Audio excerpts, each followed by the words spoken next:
वागर्थ विविशं प्रकृतौ वागर्थ प्रतिपत्तये जगतः पितरौ वन्दे पार्वती परमेश्वरौ।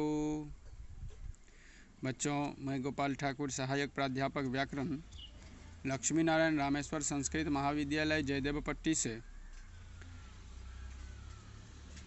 शास्त्री प्रथम वर्ष के लिए पाणिनि शिक्षा से हम लोग आज विषय को अध्ययन करेंगे। विषय है पाठस्वर गणस्वर संवादः। निषाद गंधारौ कहते हैं उदात्ते निषाद गंधारा वनुदात्त ऋखव धैवतो स्वरित प्रभवो हृदतो खड्ज मध्यम पंचमा। पुनः इस श्लोक को हम लोग सस्वर वाचन करेंगे। उदात्ते निषाद गंधारा वनुदात्त ऋखव धैवतो स्वरित प्रभवो हृदो खड्ज मध्यम पंचमाः। निषाद गंधारो उदात्ते अंतर्भूतो भवतः ऋखव धैवतो अनुदाने अंतपूर्वो भवतः एते खड्ज मध्यम पंचमाः स्वरित प्रभावा ही सन्ति। निषाद गंधारो, निषाद गंधार नामको गणः स्वरौ, गणः स्वरस्व निषाद गंधाध्वरो उदात्ते उच्चे पाठस्वरे अंतर्भूतौ भवतः। ऋखव धैवत नाम एको गणस्वरो अनुदात्ते नीचे पाठस्वरे अंतर्भूतौ भवतः एते प्रसिद्धाः खड्ज मध्यम पंचमाः। खड्ज मध्य पंचमानामानो गणस्वराः स्वरित प्रभा स्वरित मूलाः ही एव सन्ति। गंधर्व वेद गाने वा प्रसिद्धो निषाद गंधारो स्वरो वेदिके उदात्ते स्वरे अंतर्भवतः तथैव ऋखव धैवतो स्वरो अनुदात्ते अंतर्भवतः प्रसिद्धा। खड्ज मध्यमः पंचमः स्वरा वैदिक स्वर स्वरतित स्वरमूला इति ते स्वरिते अंतर्भवन्ति। एतद् पद्यं पंचिकायां शिक्षा प्रकाशाख्यायां चारि परिगृहीतं। याजुके पाठे तु परिगृहीतम्। अत्र खड्ज ऋखव गंधारं मध्यम पंचमं धैवत निषाद गणस्वरा वैदिकेषु उदात्तेषु स्वरेषु कुत्र कुत्रान्तर्भवन्ति प्रतिपादितम्। एष विषयो याज्ञवल्क्य शिक्षा देस्तु अन्यास्तु शिक्षस्वापि प्रतिपादितः एव विषयः उदात्तत्व स्वर स्वरूप ज्ञानायोपयो च विद्यते। तत्संग ग्रहश्च स्वरितः कौंडिन्यायान्य शिक्षायां स्वाराध्ये वैदिक स्वरः गंधर्व स्वर तुलनां प्रकरणे द्रष्टव्यः।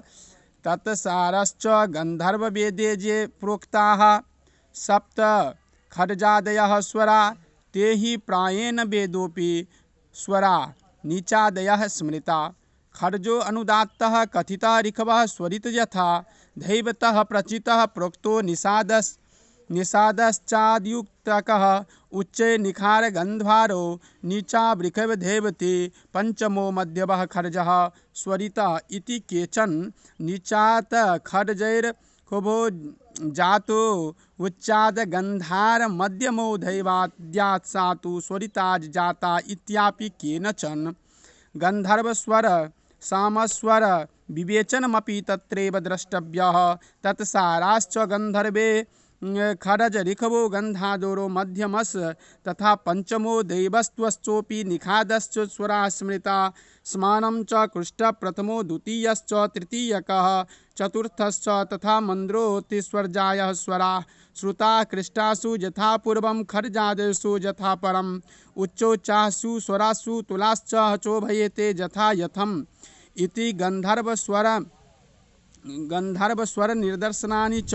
मयूरा कवते खड्ज मृखवं गौरही रम्यते कल्यते जातो गंधारं क्रौञ्चक्रायति मध्यम कोकिल पंचमं कोति हेतस्वो हि दैवतं निषाद बृहितं गज एतत् स्वरादि दर्शनम्।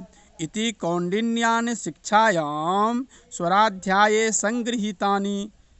कहते हैं कि गान के निषाद तथा गंधार स्वर उदात्त में और ऋखव तथा धैवत स्वर अनुदात्त में अंतर्भूत होते हैं।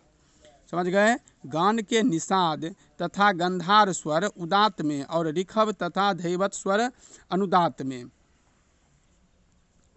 गान में निषाद तथा गांधार स्वर उदात्त में और ऋखव तथा धैवत स्वर अनुदात्त में अंतर्भूत होते हैं। ये जो गान के खर्ज, मध्यम और पंचम स्वर है वे स्वरित मूलक हैं। गान स्वर और पाठ स्वर की तुलनात्मक ज्ञान उदात्तादि के स्वरूप को समझने के लिए उपयोगी है। इस विषय का विवेचन शिक्षाओं में हुआ है। उन सब का संग्रह कौंडिन्यान शिक्षा के स्वराध्याय में वैदिक स्वर, गंधर्व स्वर तुलना प्रकरण में द्रष्टव्य है। मुनियों ने उदाहरण के लिए पशु और पक्षियों को स्वर से खर्ज आदि का उदाहरण दिया है। तदनुसार मयूर, खर्ज, गाय, ऋखव, बकरी, गंधार, क्रौंच, मध्यम, कोकिल, पंचम, घोड़ा, धैवत तथा हाथी निषाद स्वर निकालते हैं। यह शिक्षा शास्त्र के ग्रंथों में कहा गया है। अब हम लोग वर्णस्थान गणना क्या है? तो अष्टौ स्थानी वर्णानाम उपरः कंठ शिरस्तथा जिह्वा मूलम च दंताश्च नासिकोष्ठौ च तालु च। कहते हैं अष्टौ स्थानानि वर्णानुमरः कंठ शिरस्तथा जिह्वा मूलम च दंताश्च नासिकोष्ठौ च तालुक च।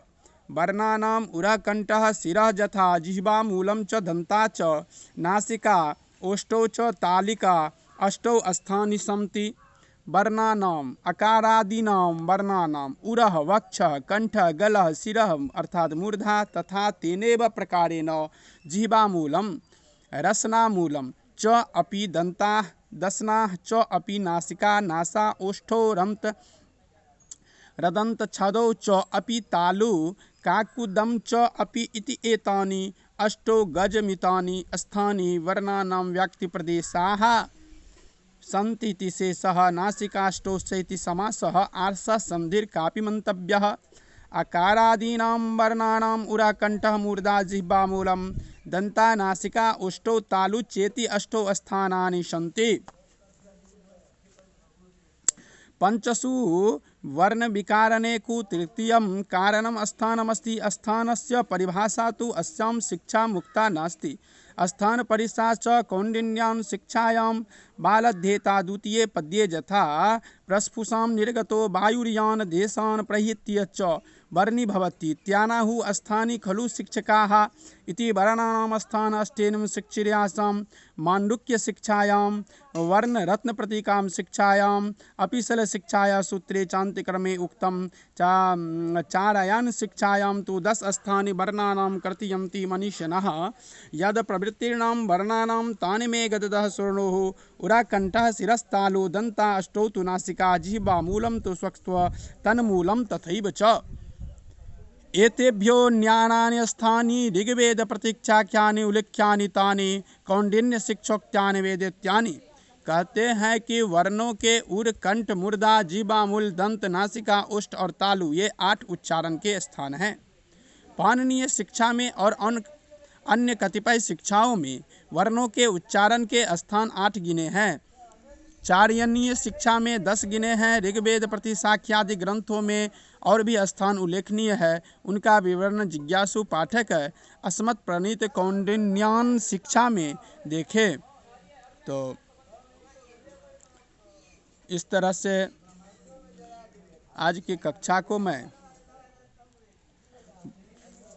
यहीं पर अब विश्राम करता हूँ, क्योंकि हम लोग वर्ण के स्थान के गणना और पाठ स्वर गण स्वर के संवाद के बारे में विशेष रूप से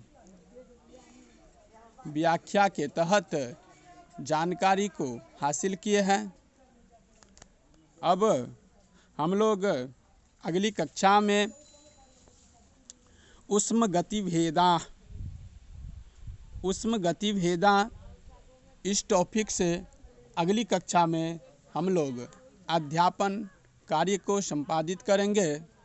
तब तक के लिए आज की कक्षा को मैं यहीं पर विश्राम करता हूँ।